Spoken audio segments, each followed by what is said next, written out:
Assalomu alaykum aziz tinglovchi.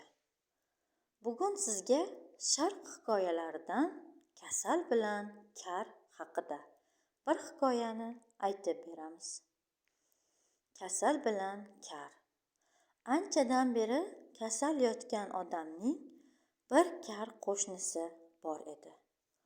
U shu paytgacha bemorni ko'rgani kelmagan edi. Bir kuni boshqa bir qo'shnisi karga "Bemor qo'shningni ko'rgani bormadingmi?" dedi. Bu gap karga ta'sir qilib, darhol qo'shnisini ko'rgani ketdi. Yo'lda o'z-o'ziga: "Ha, menda karlik, qo'shnimda esa kasallik bor.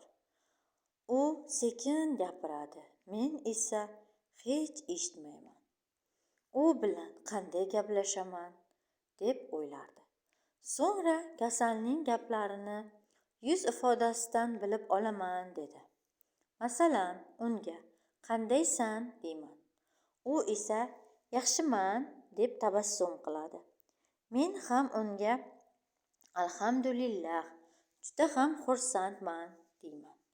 Yoki kasal menga "Qiynalyapman, og'riq azob beryapti" deydi. Men ham "Alloh shifo bersin" deyman. Keyin yana aytaman: "Nima yeyapsan, nima ichyapsan?" U ham "Sho'rva yoki sut" deydi. Men ham unga "Osh bo'lsin" deyman. Yana so'rayman: "Qaysi tabib qarayapti?" Aniqki, kasal ham javob beradi: "Falonchi tabib qarayapti."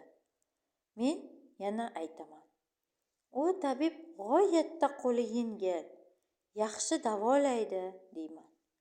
Deb o'ylay qo'shnisinikiga kirdi.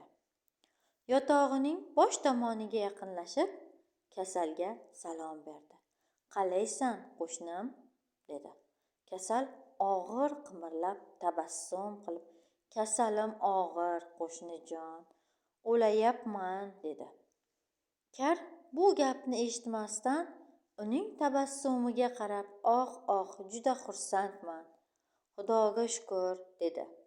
Kasal karning kutilmagan bu so'zidan ranjidi. O'z-o'ziga: "Bu odam dushman ekan-da, bunday deyapti" deb ming'illadi.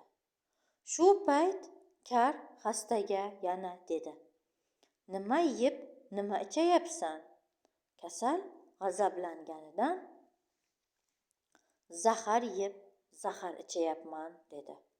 Kar bu so'zni eshitmasdan uning yuziga boqib: "Osh bo'lsin" dedi. Qo'shnisi juda g'azablandi. Kar so'zida davom etdi: "Qaysi tabib kelib turibdi?" Kasal jahl bilan javob berdi: "Azroil kelib ketyapti" dedi. Kar davom etdi: "Oh, uning qo'li yengil, yaxshi davolaydi." U shunday deb kasalning yonidan chiqib ketdi. Ketayotib o'ziga o'zi: "Xudoga shukr, kasalning ham holini so'rab qo'ydim" dedi. Kasal g'azablanib: "Bu odam dushman, xoin, qayerdan keldi bu, nega keldi?" deb baqirdi. Hikmat: Jaloliddin Rumiyning bu qissasi kishilar o'rtasidagi ba'zi anglashilmovchiliklarni ko'rsatib beradi.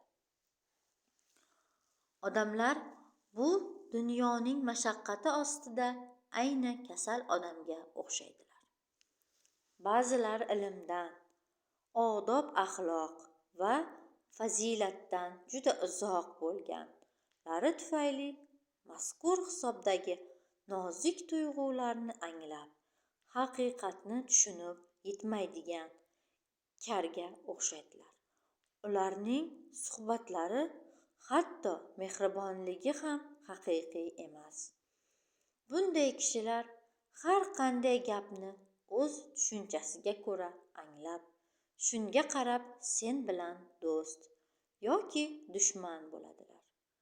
Bu qissa suratga emas, siyratga qarab ish tutsang to'g'ri bo'ladi degan mazmunidagi saboqdir.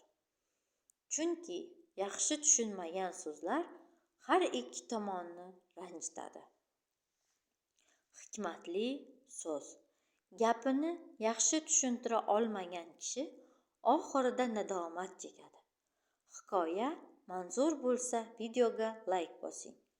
Izohlar qoldiring. Albatta kanalimizga obuna bo'ling. Xayr, sog' va omon bo'ling.